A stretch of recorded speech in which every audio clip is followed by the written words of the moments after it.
Alright, I got a GSG-5 here. It's basically a copy of the H&K MP5. It's in 22 long rifle.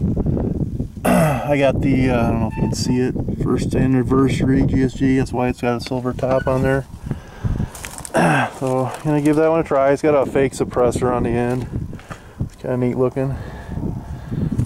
It's got a nice rubber foregrip. Pretty comfortable. Alright, give it a try.